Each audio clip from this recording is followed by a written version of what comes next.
And we are live. Yay! It is my birthday, and Birthday. uh-huh, and the crowning jewel in my birthday presents, Oh, nice. medal. So I was going to shave this off like Old Man Logan, but I was like, nah, that was pretty cool. Chris picked those out, and my mother-in-law bought them for me, so that was pretty cool. But I am old new dude, not Old Man Logan, and he is. Richard York, Asher's good one son. I'm coming from a different room today, and sorry for the backlight, but I don't know that I have very many options here. So, there's some work going on and noise, so you get me backlit today. Ah, diva. Yeah, sure. Silhouette. There you go. Sorry about last week. The beginning of the week wasn't feeling good, and then Friday was my daughter's birthday, and I promised not to do a live stream on her birthday. So sorry about that, but we should be back on track. Uh, uh, Getting the red wedding out of the rearview mirrors is a good thing. Yeah, it was interesting to see those. It was interesting to see some of the parallels between this chapter and the previous chapter. Um, they're quite interesting, I think. But Did the House of Dragons start yesterday? yep, I haven't watched it yet. yeah, it had the kind of a moment that people have been expecting to be somewhat interesting, and they kind of changed it significantly to the point where some of the horror aspects of it aren't really present. Mm-hmm. So anyway, yeah, it's quite different from the book. Yeah, now I've heard. Is this Blood and Cheese? Yeah, yes, Okay. yeah, and in the book it's sort of a you have to choose, and did you hear that? She made her choice, and she chose to kill you, right? And so they make it very clear that she has two conscious sons that are hearing this discussion, that they're pointing out who she chose to the kids, right? And so all that kind of aspect is gone. Ah, okay. I mean, there's often they kind of whitewash some of the black stuff, so maybe that's not that surprising. Um, by black stuff, I'm referring to Team Black things, not anybody's race. Although Team Black tends to have characters that are of the black race, but that's not what I meant anyway. There you go. All right. Without any further ado, Let's take do it. Storm 54, Davos 5. Another Mad King discusses Machiavelli. For a moment, it seemed as though the king had not heard. Stannis showed no pleasure at the news, no anger, no disbelief, not even relief. He stared at his painted table with teeth clenched hard. "You are certain?" he asked. "I have not seen the body, no, your kingliness," said Silver. "Yet in the city the lights prance and dance. The red wedding, the small folk call it. They swear Lord Frey had the boy's head hacked off, sewed the head of his direwolf in its place, and nailed a crown about his ears. His lady mother was slain as well and thrown naked in the river. So this is just a rumor of the small folk." So it's kind of interesting that that's all this is that we're hearing here, right? And we Well, do know. doesn't Littlefinger like to use the small folk to spread whatever information he wants spread to? Well, it could be. I'm just saying that one of the one of the things that Preston has pointed out that I kind of like is this idea that maybe people saw the Hound and conflated that. This was a story that became um, that came here, and that this never even happened potentially. It's just because this is literally just a rumor of the small folk, Talking about right? the head of the wolf on his body. Yeah, Well, doesn't when they catch that one Frey, yeah. doesn't They might, he? they might. We'll have to watch for that. There may be other signs as to what really happened here. I'm just Yeah. saying that if this is maybe you could be totally right. I think there are some other things that and clues that some of this is true. Yeah. But I'm just saying from here, this is just a rumor. So yeah, we'll have to keep an eye on it. All right. Um, and of course, that I do think that either way, whether this happened or not, part of them not remembering seeing the hound and so forth is people uh, definitely conflating him with these things. All right. Because I mean, he literally put on his hound helm and started, doing things and Yeah. killing people and so forth, right? So the fact that they specifically no, but we would have known if he was there. Somebody would have told us and all this stuff. Well, apparently not. So anyway, Okay. yeah, we did the naked in the river, right? Lady Mother was slain as well and thrown naked in the river. Yeah. At a wedding, thought Davos as he sat at his slayer's board. A guest beneath his roof. These Freys are cursed. He could smell the burning blood again and hear the leech hissing and spitting on the brazier's hot coals. Brazier's hot coals, whatever. It was the Lord's wrath that slew him, Sir Axel Florent declared. It was the hand of R'hllor. Praise the Lord of Light, sang out Queen Celise, a pitch-thin, hard woman with large ears and a hairy upper lip. So I always wondered if the hairy upper lip was some sign that she didn't really care about the people around her rather than George just mustache shaming. But this is about, I don't know, maybe this isn't a moment where she would care. Maybe this is not. Anyway, I always wondered if there was something that was telling us about how she thinks of the company that she's keeping at the time, right? Because people groom and stuff, right? Yeah. But anyway, it feels like if so, there's certainly no more disrespect for John than there is for the people that are here at this time. So anyway, Okay. is the hand of R'hllor spotted and palsied? Asked Stannis. This sounds more like Walder Frey's handiwork than any god's. R'hllor chooses such instruments as he requires. The ruby at Melisandre's throat shone redly. His ways are mysterious, but no man may withstand his fiery will. No man may withstand him, the queen cried. Be quiet, woman. You are not at a night fire now. Stannis considered the painted table. The wolf leaves no heirs, the kraken too many. The lions will devour them unless. Son, I require your fastest ships to carry envoys to the Iron Islands and White Harbor. I shall offer pardons. The way he snapped his teeth showed how little he liked that word. Full pardons for all those who repent of treason and swear fealty to their rightful king. They must see how little he liked pardons, like Joffrey. Yeah, that's true. Cersei, Joffrey, and Stannis are echoes of the Mad King. Stannis ordered politically questionable executions, had his fire sorcerer advisor kill an honorable man expecting his champion, burned his own hand. For more on Cersei and Joffrey as the Mad King, see Triplet Targaryens episode 5. They will not, Melisandre's voice was soft. I'm sorry, your grace. This is not an end. More false kings will soon rise to take up the crowns of those who die. Or, Stannis looked as though he would gladly have throttled her. More usurpers, more traitors?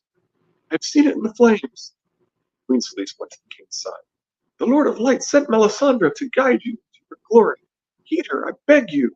R'hllor, holy flames do not lie. R'hllor's holy flames do not lie.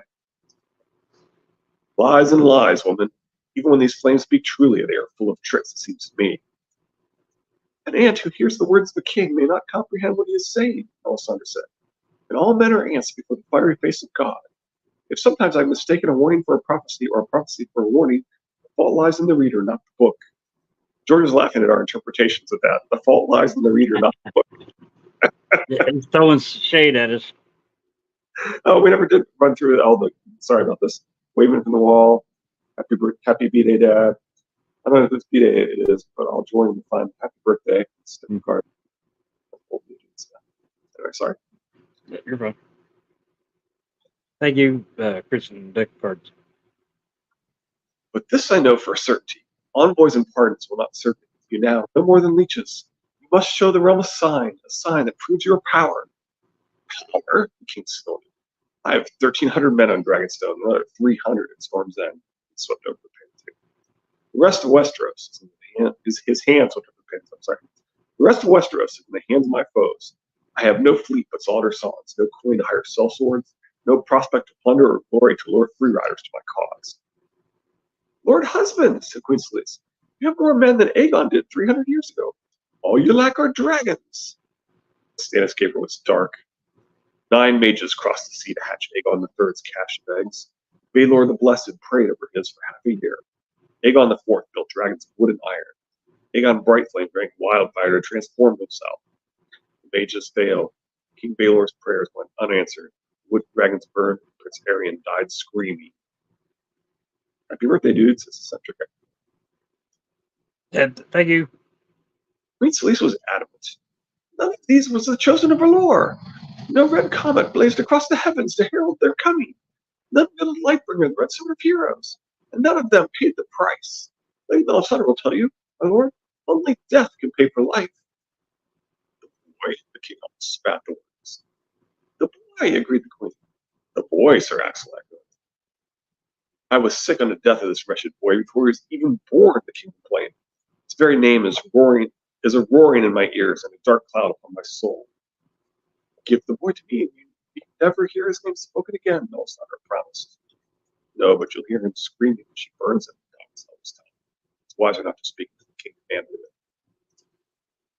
Give me the boy for the Lord, Redmond said, and the ancient prophecy shall be fulfilled. Your dragon shall awaken and spread his stony wings. The kingdom shall be yours. Sir Axel informed me.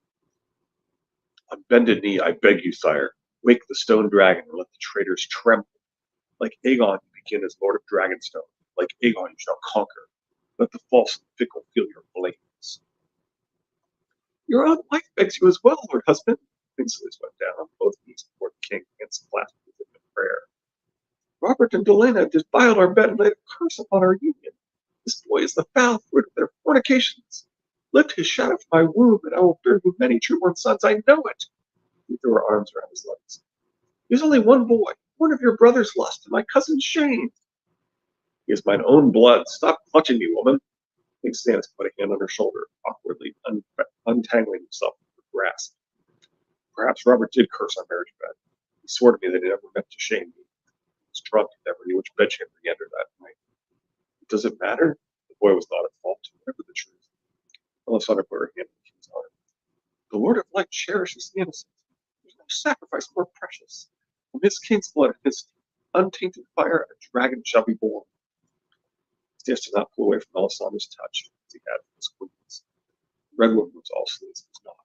Young, full-bodied, and strangely beautiful with her heart-shaped face, coppery hair, and unearthly red eyes. It would be a wondrous thing to see stone come to life, he admitted, grudging. To mount a dragon? I remember the first time my father took me to court. Robert had to hold my hand. I could not have been older than 4, which would have made him 5 or 6. We agreed afterward that the king had been as noble as the dragon's word fearsome. Stannis snorted. Years later, our father told us that Ares had cut himself from the throne that morning, so his hand had taken his place. It was Tywin Lannister who so impressed us. His fingers touched the surface of the table, tracing a path lightly across the varnished hills. Robert took the skulls down and we donned the crown. He could not bear to have them destroyed. The dragon was over Westeros. There would be such a... Your Grace, Davos edged forth. Might I speak? Stannis closed his mouth so hard his teeth snapped. My lord of Rainwood, why do you think I made you hand if not to speak? King waved at him. Say what you will. Warrior, make me brave.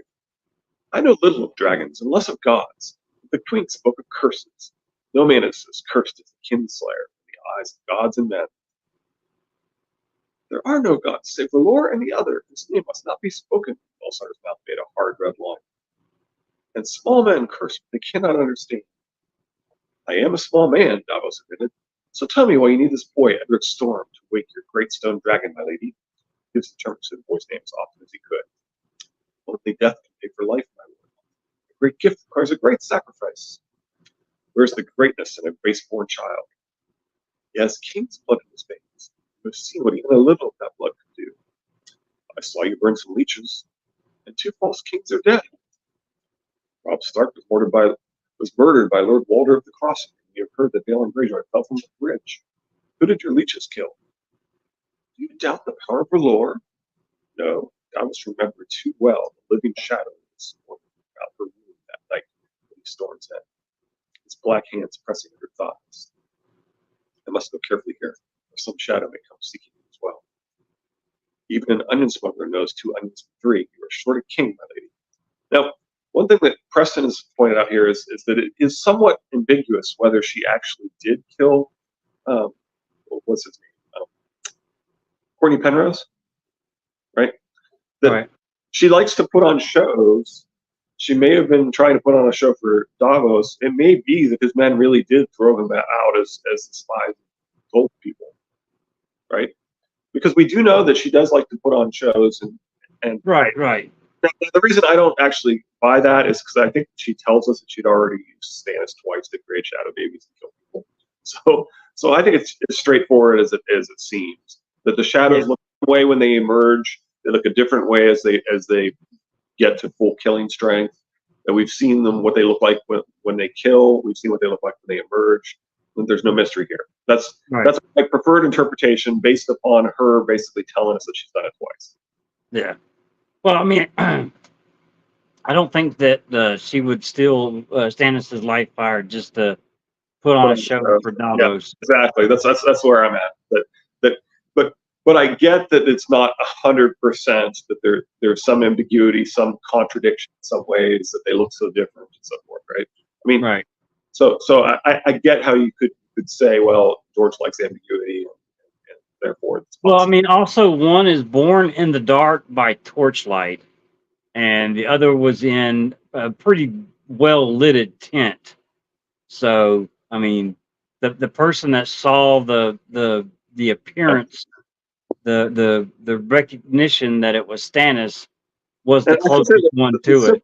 the simplest explanation is that they're not making themselves invisible as they're born, and they're able to make themselves invisible as they get their power. And it seems perfectly reasonable to me. But anyway.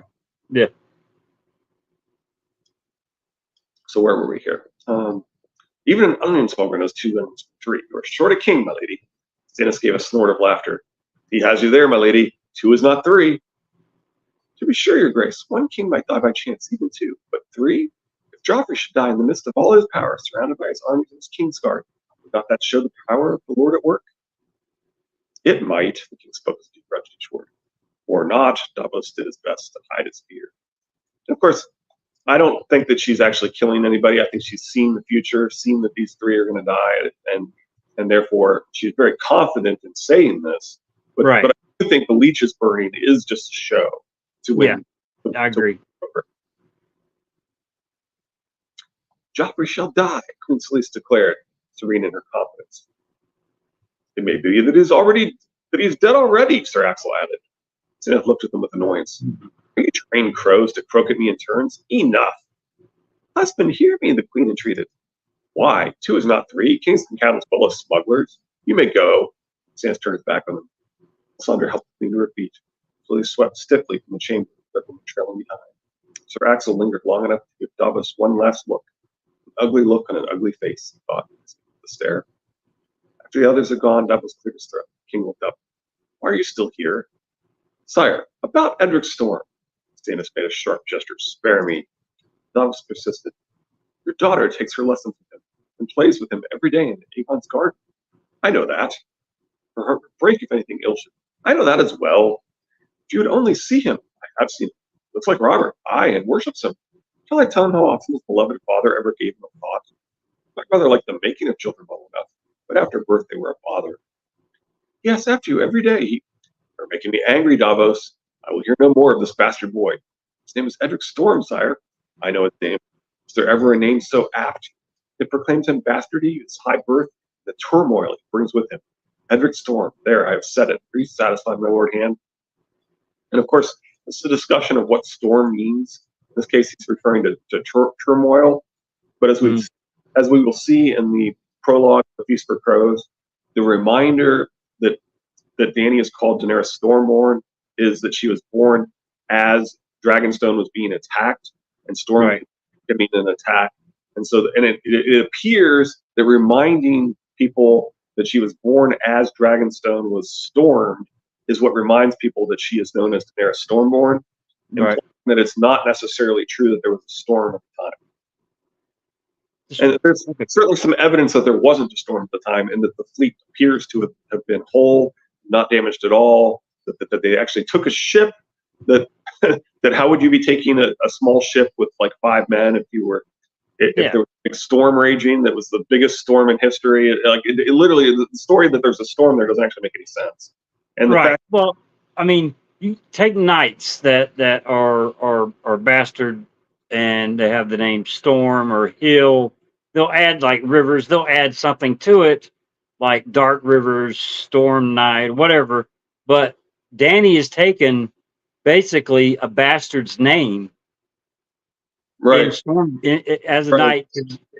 right. Uh, you can easily see a knight named Storm. Right, and if the story is about secret bastards and things, and Yeah. while Preston would tell you he thinks she's a dragon seed, I Mhm. don't personally think that's true, but I do think there's supposed to be some ambiguity as to whether if she's Rhaegar's, as to whether a second marriage is valid and somebody who's born of a second marriage is in fact technically a secret bastard and so forth, right? Yeah. And that would match the War of the Roses, and we see that this whole story is about the idea of Ned Stark as Richard III is the good guy. George tells us which historians to read, which historical fiction to read, and spoiler alert, there were Richard III is the good guy, right? Mhm. So anyway, Yeah. See Triple Dragons episode 1.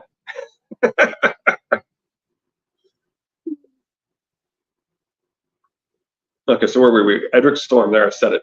Are you satisfied, my Lord Hand? Edric, he started, is one boy. He may be the best boy who ever drew breath, and it would not matter. My duty is to the realm. His hand swept across the painted table. How many boys dwell in Westeros? How many girls? How many men? How many women? The darkness will devour them all, she says.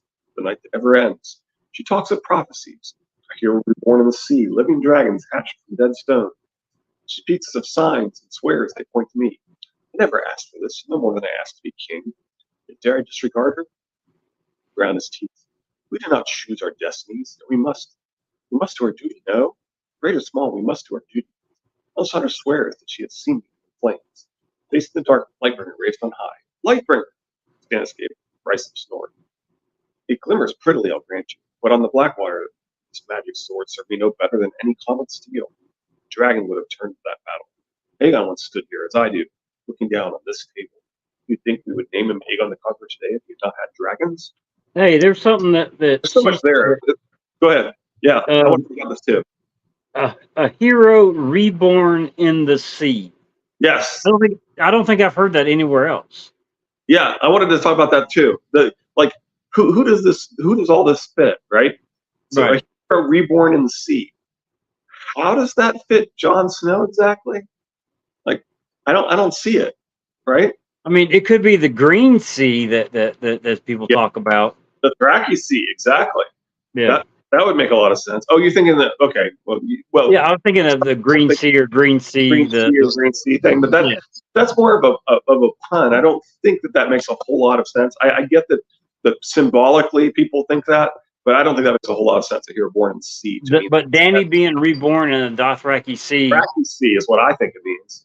Yeah, it makes more sense in my head too. Yeah, that's what I wanted. That's exactly what I wanted to talk about too. Deck of Cards. It's clear. Victarion equals Azor High. So yeah. So anyway, that was the one that jumped out at me as well. Your grace, said Davos. The cost. I know the cost. Last night, gazing into that heart, I saw things in flames as well. I saw a king, a crown of fire on his brows, burning Davos. His own crown consumed his flesh and turned him into ash. You think I need Melisandre to tell me what that means for you?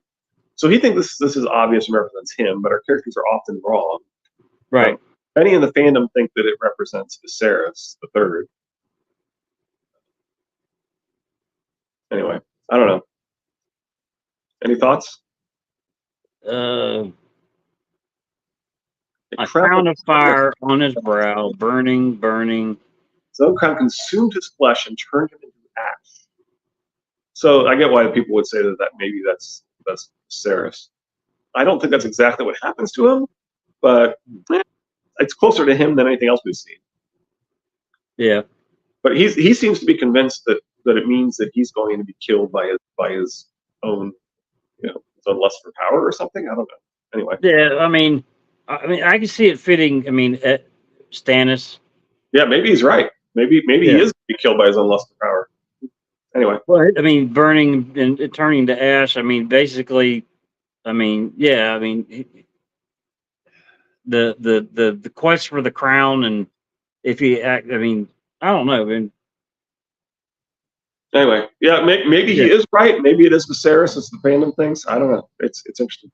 yeah, And if so, if he is right, if his own lust for power does wind up consuming him and killing him, um, then maybe they're both right, right? I mean, yeah, that's George usually the answer to all the above. yeah, that's true. The king moved so his shadow fell upon Kingsley. Joffrey should die. What is the life of one bastard boy against the kingdom? Everything, said Davos softly. Davos should mind his own beeswax and not question a great man like Stannis. Self-fulfilling prophecy, says deck of cards. Yeah, that could be. Yeah, Anyway, everything, said Davos softly. So of course, my point is that we are literally seeing the discussion of Machiavelli again. Last time it was the hand of the king arguing in favor of Machiavelli. This time is the hand of the king arguing against Machiavelli. We also, as we mentioned, see the whole "you should give pardons, I don't really want to," but kind of necessary kind of thing, right? Anyway, Stannis looked at him, jaw clenched. "Go," the king said at last, "or you talk yourself back into the dungeon." Sometimes the storm winds blow so strong a man has no choice but to furl his sails. "Aye, your grace," Davos bowed, but Stannis had seemingly forgotten already. It was chilly in the yard when he left the stone drum. The wind blew briskly from the east, making the banners snap and flap noisily along the walls. Davos could smell salt in the air. The sea. He loved that smell. It made him want to walk up deck again, raise his canvas, and sail off south to Maria and his two small ones. He thought of them most every day now, even more at night. Part of him wanted nothing so much to take Devon, go there, go home. I cannot. Not yet. I'm a lord now. The king's hand must not fail him. He raised his eyes to gaze up at the walls. In place of Merlins, 1,000 grotesques, gargoyles looked down at him, each different from all the others: wyverns, griffins, demons, manticores, minotaurs, basilisks, hellhounds, cockatrices, and 1,000 queerer creatures sprouted from the castle's battlements as if they'd grown there. And the dragons were everywhere. The great hall was a dragon lying on its belly, then entered through its open mouth. The kitchens were a dragon curled up in a ball, the smoke and steam of the ovens vented through its nostrils. The towers were dragons hunched above the walls or poised for flight. The windworm seemed to scream defiance, while Sea Dragon Tower gazed serenely out across the waves. Smaller dragons framed the gates. Dragons' claws emerged from walls to grasp the torches. Great stone wings enfolded the smith of armory, tails, arches, bridges, and stairs. Davos had often heard it said that the wizards of Valyria did not cut and chisel as common masons did, but worked stone, fire, and magic, as a potter might work clay. But now he wondered, what if they were real dragons all turned in stone? That sounds a little like Edric Stoneskin. I got a question. Yep. Turning a was it bring a stone dragon to life? What if it's the filling of Dragonstone with an army to fight at your side instead of a dragon? Okay, maybe, or so maybe it is like Edric Stoneskin, right? Mm-hmm. Or alternatively, that this whole concept of a building waking up a dragon is actually telling us what's going to happen at the wall when the horn is blown. Right. Right. And we get some of that same imagery with Winterfell in the World of Ice and Fire, where they claim there's like a dragon trapped. That's why they have all the hot springs and everything. Yeah. And in theory, there should be some hills or mountains near Winterfell that go above the top of the castle.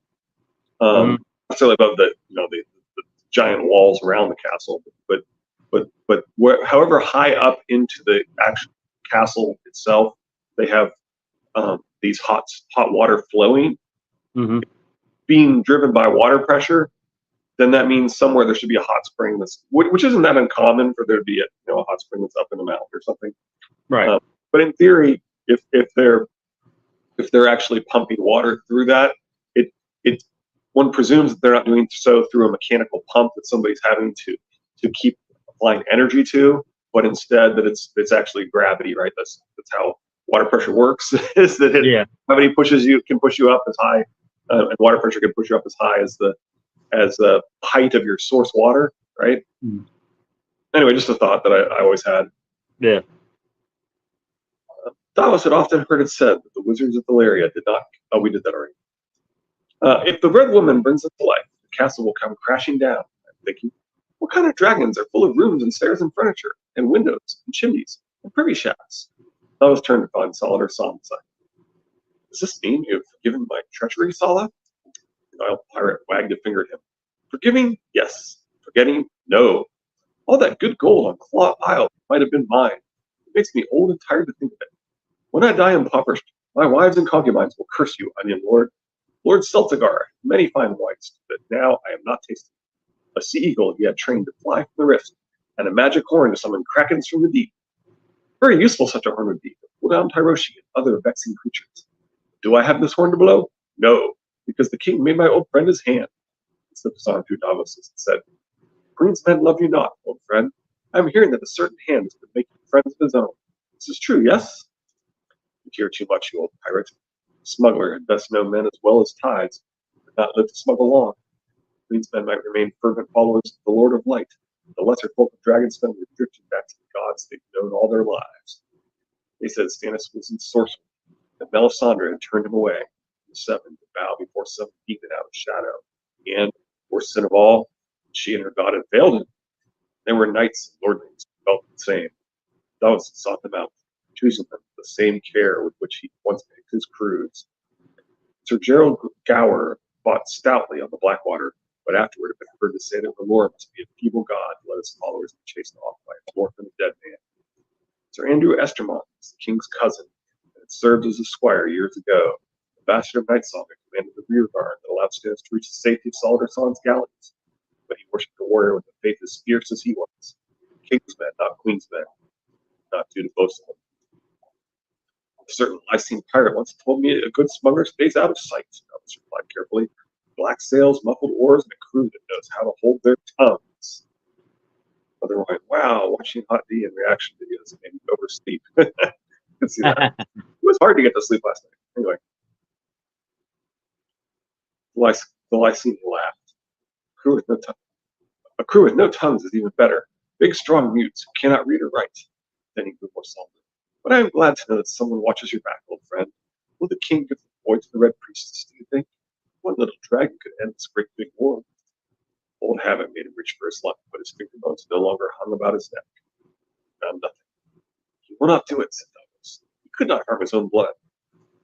Renly will be glad to hear this. Renly was a traitor in arms. Edric Storm is innocent of any crime. His grace is a just man. Saul shrugged. Shall we see? Or you shall. For myself, I'm returning to sea. Even now, rascally smugglers may be sailing across the Blackwater Bay, hoping to avoid paying their lord's lawful duties. He slapped Davos in the back. Take care. You with your mute friends. You are grown so very great. Now, if the higher a man climbs, the farther he has to fall. Davos reflected on those words as he climbed the steps of the Sea Dragon Tower to the Maester's chambers below the rookery. He did not need Salah to tell him that he had risen too high. I cannot read, I cannot write. The lords despise me. I know nothing of ruling. How can I be the king's hand? I belong on the deck of a ship, not a castle of power. He said as much to Maester Pylos. You are a notable captain, Mr. replied. A captain wills his ship, does he not? He must navigate treacherous waters, set his sails to catch the rising wind. Know when a storm is coming, how best to weather it. This is much the same. Pylos meant it kindly, but his assurances rang hollow. It's not at all the same, Pylos protested. The kingdom is not a ship. The good thing, or the kingdom would be sinking. I know wood, rope, and water, yes, but how will that serve me now? Where do I find the wind to blow King Stannis to his throne? The Maester laughed at that. And there you have it, my lord. Words are wind, you know. You've blown mine away with your good sense. His grace knows what he has in you, I think. Onions, said Davos coldly. That is what he has in me. The king's hand should be a highborn lord, someone wise and learned, battle commander, or a great knight. Sir Ryan Redwine was the greatest knight of his day, but one of the worst hands ever to serve a king. Except in Vermissen's prayers worked miracles, but his hand soon had the whole realm praying for his death. Lord Butterwell was renowned for wit, Miles Smallwood for courage, Sir Otto Hightower for learning. They failed his hands, every one. As to birth, dragons often chose hands from amongst their own blood. The result is various Baelor Breakspear, Magor the Cruel. Against this, you have Septim Barth, the blacksmith's son, the old king plucked from the Red Keep's library, gave her 40 years of peace and plenty. Thomas smiled. Read your history, Lord Davos. You'll see your doubts are groundless. How can I read history when I cannot read? Any man can read, my lord, said Maester Pylos. There is no magic needed, nor high birth. Teaching the art to your son, the king's command. Let me teach you as well. It was a kindly offer, and not one Thomas could refuse. So every day he repaired to the maester's chambers high atop the Dragon Tower, brown the scrolls and parchments, great leather tomes, and tried to puzzle out a few more words. His efforts often gave him headaches, he was as big a fool as Patchface besides. His son Devon was not yet 12, yet he was well ahead of his father. For Princess Shireen and Edward Storm, reading seemed as natural as breathing. When it came to books, that was more child than any of them, yet he persisted. It was a king's hand now, and a king's hand should read. The narrow twisting steps of Sea Dragon Tower was a sore trial to Maester Crescent, where he broke his hip. Davos still found himself missing the old man. He thought Stannis must as well. Pylos seemed clever and diligent and well-meaning, but he was so young. The king did not confide in him as he had in Crescent. The old man had been with Stannis so long, until he ran afoul of Melisandre and died for it. Ran afoul is an interesting euphemism for attempted murder. Yeah, that's true. At the top of the steps, Davos heard a soft jingle of bells that could only herald Patchface. The princess's foal was waiting outside the maester's door like a faithful hound. Doe soft, slump-shouldered, broad-faced, tattooed with a complete pattern of red and green squares. Patchface wore a helmet made of a rack of deer antlers strapped to a tin bucket. A dozen bells hung from tides and rang when he moved, which meant constantly, since the full seldom stood still. He jingled and jangled his way everywhere he went. Small wonder that Pylos had exiled him his lessons. Under the sea, the old fish eat the young fish, muttered Davos.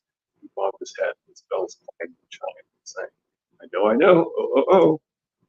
I don't know if there's anything particularly profound about that. The old fish eat the young fish. Anyway, I do. My favorite interpretation of Patchface is I forget what it's called. Anyway, I've talked to you about it before, and I've sent you a link to it. But, I have to refresh my memory on what it is next month. We have a Davos chapter. Up here, the young fish teach the old fish, said Davos. Never felt so much when he sat down to try and read. It might have been different. Age Crescent different. Pylos was young enough to be his son.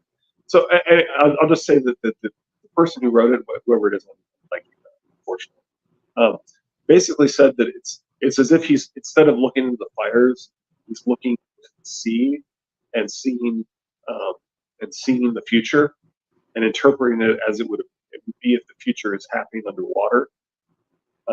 So that he's having visions, and does his visions looking at the sea rather than the flames. Well, couldn't Under the Sea be the Green Sea also? That's what Ravis Reader says, and LML David Lightbringer that. Yeah. I tried that, and I didn't think it was as insightful as the Sultan. Anyway. Okay. Up here, the young fish teach the old fish, said Davos. He never felt as ancient as when he sat down and tried to read. Might have been different. Oh, we've known, right? Yeah. Have to be a son, yes. He found the maester seated at his long wooden table covered with books and scrolls across three children. Princess Shireen sat between the two boys. Even now, Davos could take great pleasure in the sight of his own blood keeping company with the princess and the king's bastard. That would be a lord now, not merely a knight. Lord of the Rainwood. Davos took more pride in that than wearing the title himself. He reads, too. He reads and he writes, and looking forward to it. Pylos had not but praise for his diligence. And the master-at-arms said Davos was showing promises of as well. He is a godly lad, too. My brothers have ascended to the Hall of Light to sit beside the Lord, Devon said. His father told him how his 4 older brothers had died. I will pray for them at night fires. For you as well, father, so you might walk in the light of the Lord to the end of your days. This kind of scares me, right? Because George is usually irony. And so telling us that he's going to be the Lord of the Rainwood doesn't bode well for his future. Yeah. I think Davos should be the one who kills Stannis. We talked about this pattern of behavior that Right. George laid out, where somebody who's sworn to somebody who seems to be almost their most loyal, similar to a Kingsguard, betrays them. Yeah. After the battle, this pattern happens, and I've always thought it was Davos, but I could see it being Devon who would betray Stannis because he's a squire and his character matters to us. But Davos is the one who has the hand symbolism of losing his fingers versus Jaime losing his whole hand. And so to me, it seems like Davos is the most likely. And I know Brienne has a triple vow. I swear it, I swear it, I swear it, that she's going to kill Stannis. I know the show went that direction. But to follow the pattern, she should be killing Lady Stoneheart, and Davos should be killing Stannis. Possibly Devon, but probably Davos. Yeah, I can see that.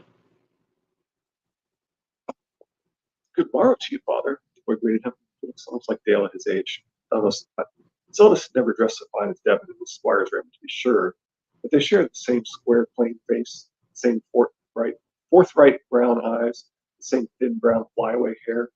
Devon's cheeks and chin were dusted with blonde hair, a fuzz that would have shamed a proper peach.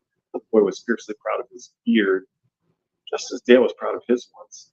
Devon was the oldest of the three children at the table. And Edric Storm was 3 inches taller and broader in the chest and shoulders. He was his father's son in that, nor did he ever miss a morning sport with sword and shield. He was old enough to have known Robert and Renly as children, since the fashion boy had more of their look than Stannis had ever shared. Coal black hair, deep blue eyes, the mouth, the jaw, the cheekbones. Only his ears reminded you of his mother, instead of Florence. I've heard people wonder if maybe Stannis is actually a bastard because he doesn't look like the Baratheon look. Yeah. Anyway, it's interesting because it does add additional irony to the story. The other thing here is it kind of reminds me of my theory of why Richard III had the specific. I don't know if it's all that relevant, but Richard III had specific stories about him that he had. So Richard III was a great warrior. In some ways, Daemon Blackfire is supposed to be Richard III, as so many characters in the story are, and pointed out that no, the king is actually a bastard, but he's his death is supposed to be like Richard's death, and the thing is, so Richard actually his coronation was done at. The reason I get to this is talking about the physical characteristics, the type of guy who's constantly practicing with sword and shield. Have you ever known somebody who did a lot of work with just one arm, for example, a bowler? Quite often they look almost as if one arm is withered compared to the other arm. Right.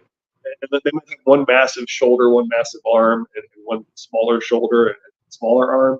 And Richard III was constantly working on sword and shield. It's quite possible that workout gave him a lopsided appearance in a way.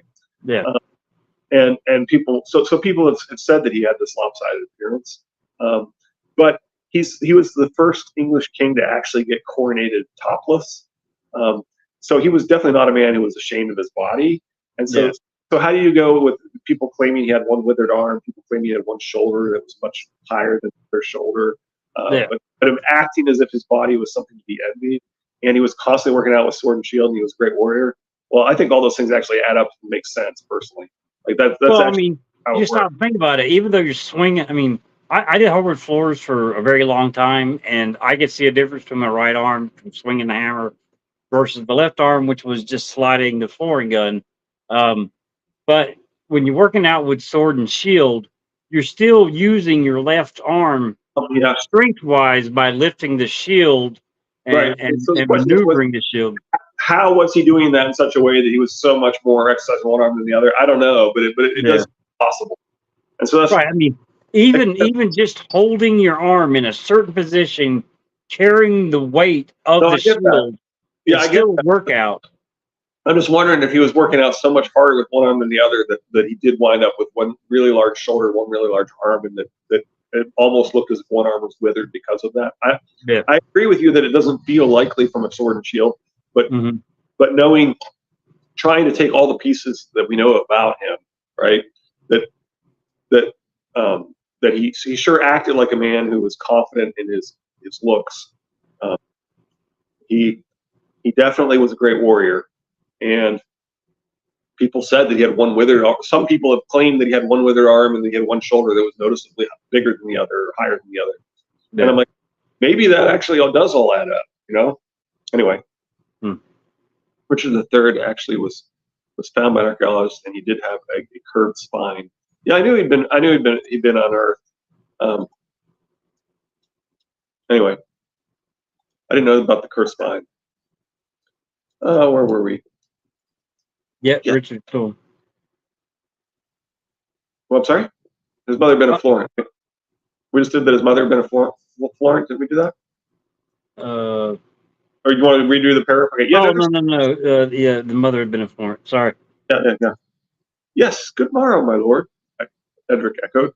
The boy could be fierce and proud, but the maesters and castellans and masters at arms who raised him would school him well in courtesy. Do you come from my uncle? How fares his grace? Well, Davos lied. Truth be told, the king had a haggard, haunted look. He saw no need to burden the boy with his fears. I hope I have not disturbed your lesson. We had just finished, my lord, Mr. Pilo said. We were reading about King Darin the First. Princess Shireen was a sad, sweet, gentle child, far from pretty. Saints had given her a square jaw and sleeves of horned ears. Gods in their cruel wisdom had seen fit to compound her homeliness while afflicting her with grayscale in the cradle.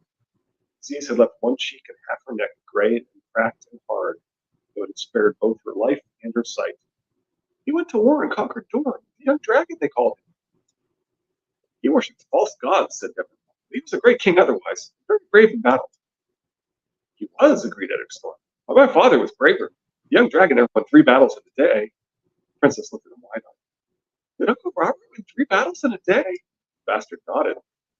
It was when he'd first come home to call his banners.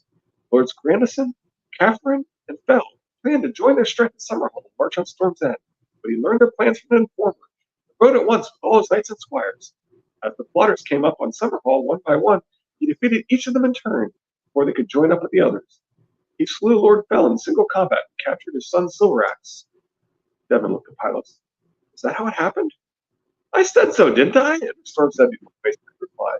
He smashed all 3 of them, fought so bravely that Lord Grandison and Lord Catherine became his men afterward. Silveraxe, too. No one ever beat my father.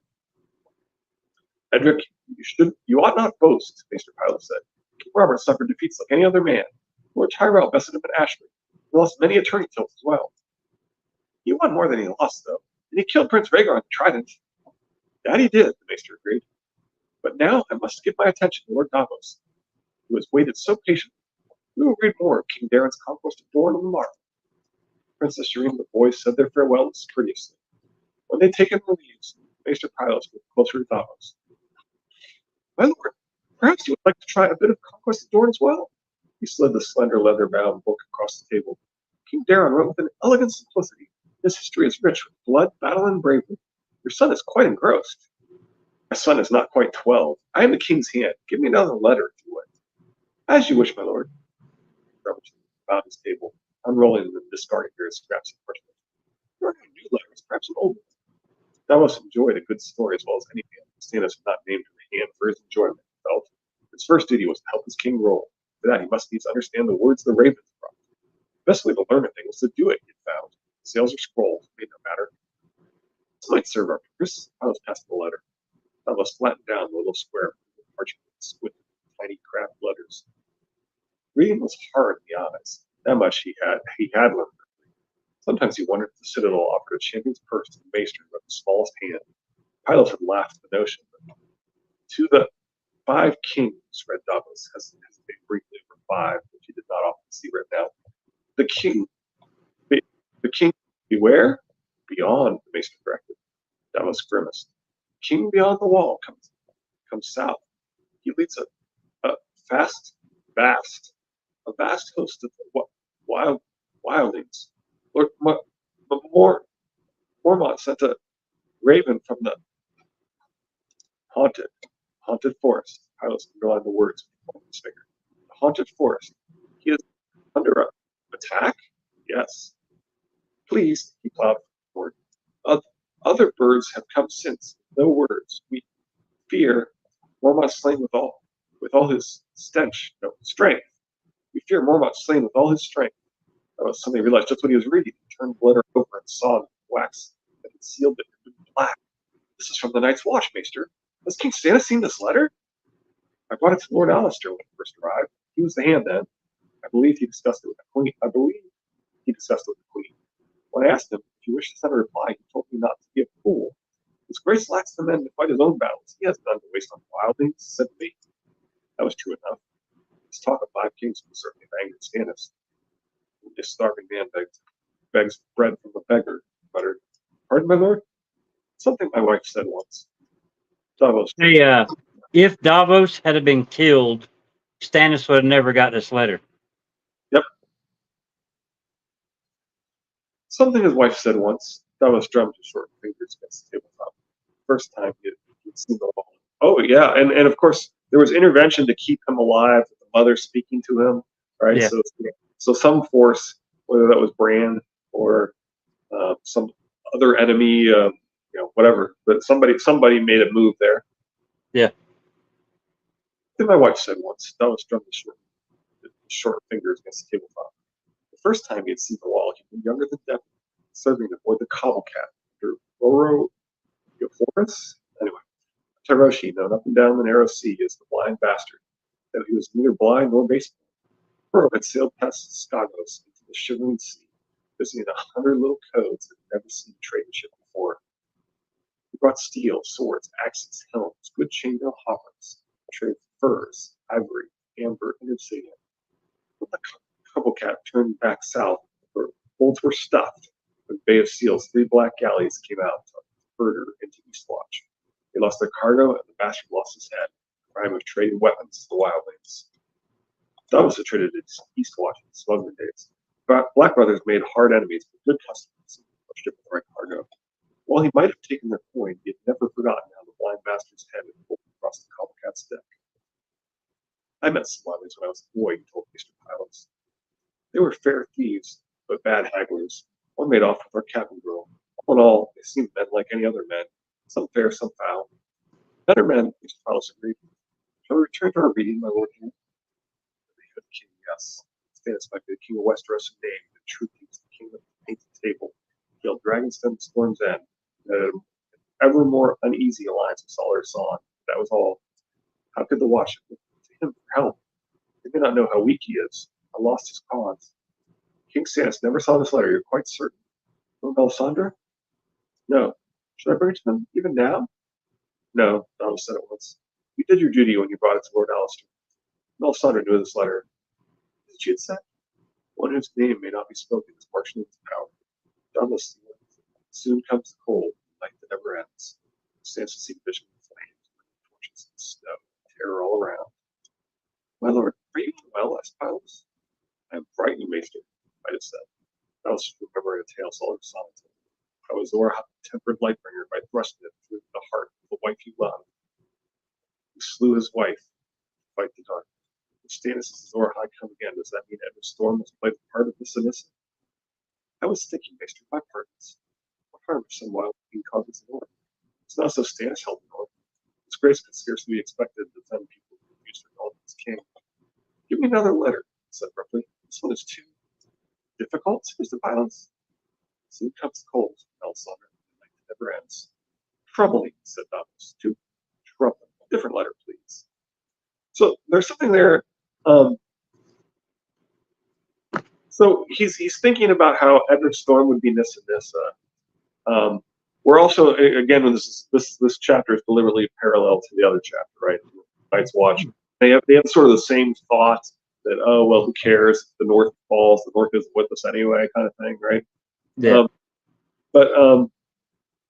Anyway, it's you kind of see what he's doing here is he's realizing that if he tells Stannis now, it's just going to accelerate the risk to Edric, and instead pockets this letter to tell him after he gets Edric to safety, right? Right.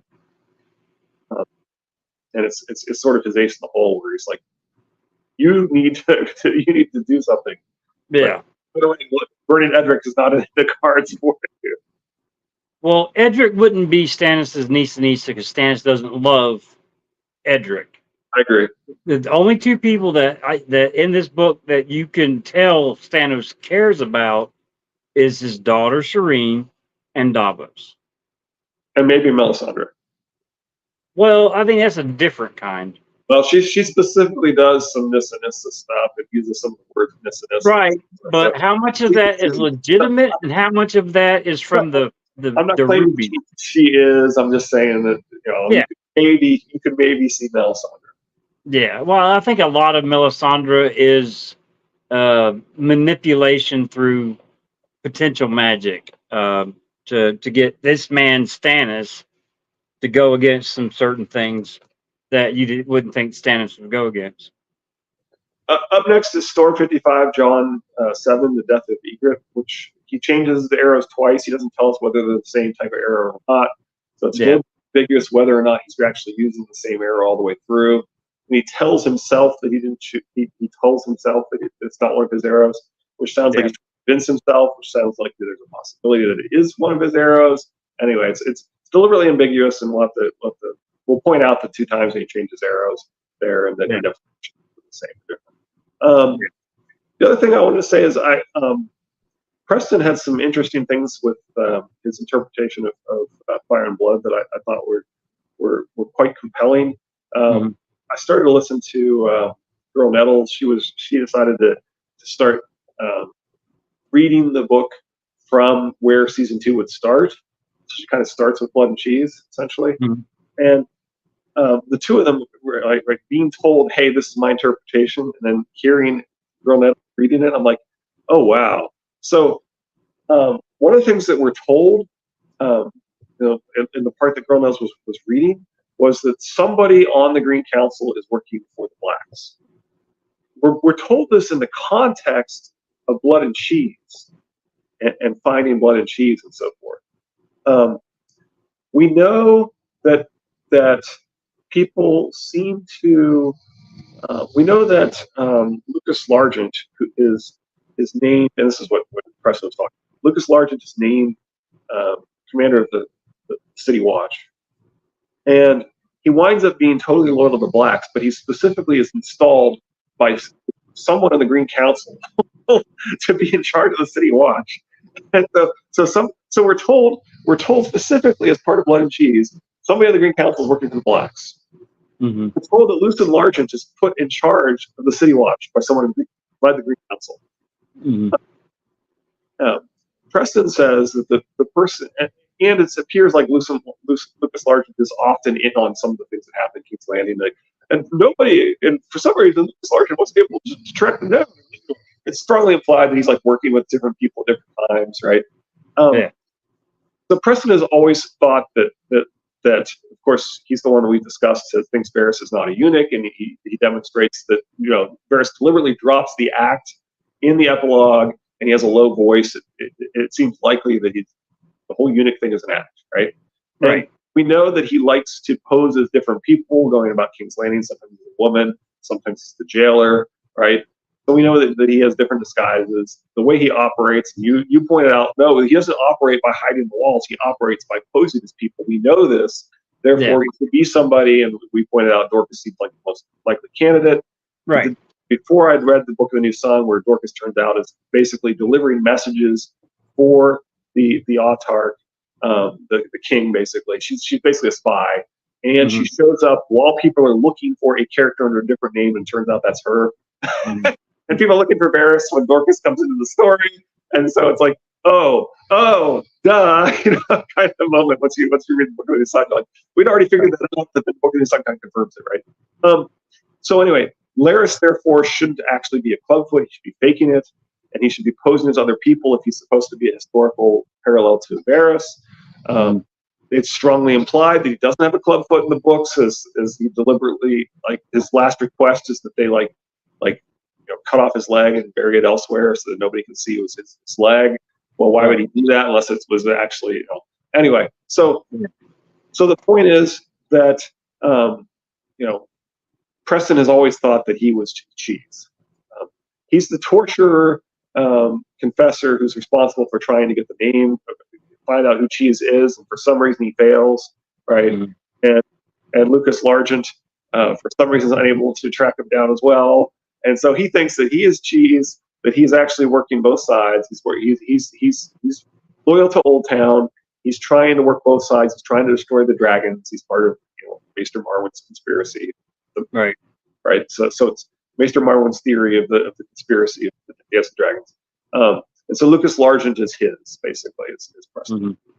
And I'm like the way that as it's introducing Blood and Cheese, it tells you a member of the Green Council as if it's discussing who Blood and Cheese are. And I'm like, oh, it really does kind of, the words almost tell you one of the members of the Green Council is Blood and Cheese. The words almost can imply that.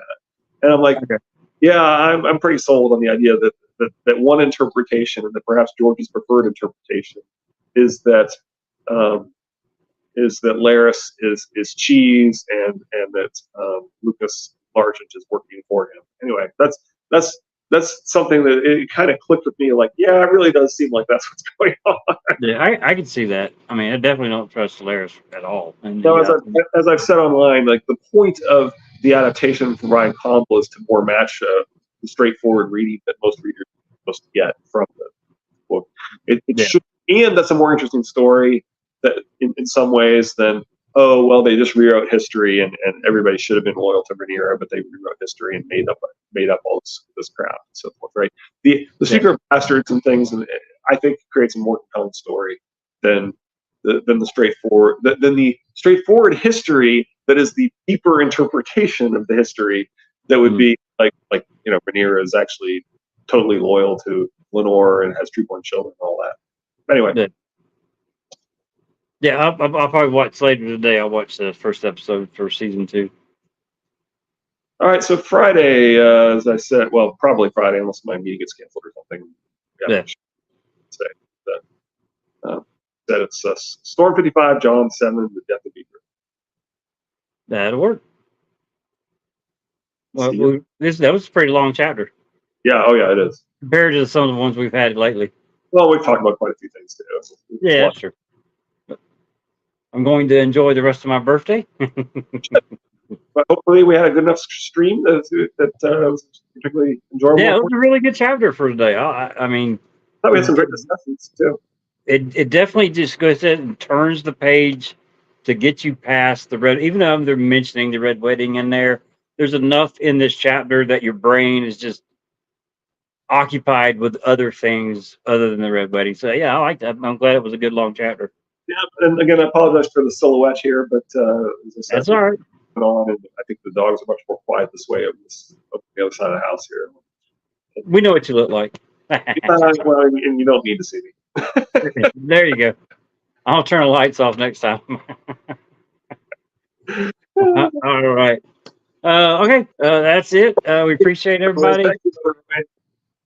Thank you, Mother. And y'all be good. I appreciate the well wishes and birthday wishes. Happy birthday. Enjoy your day.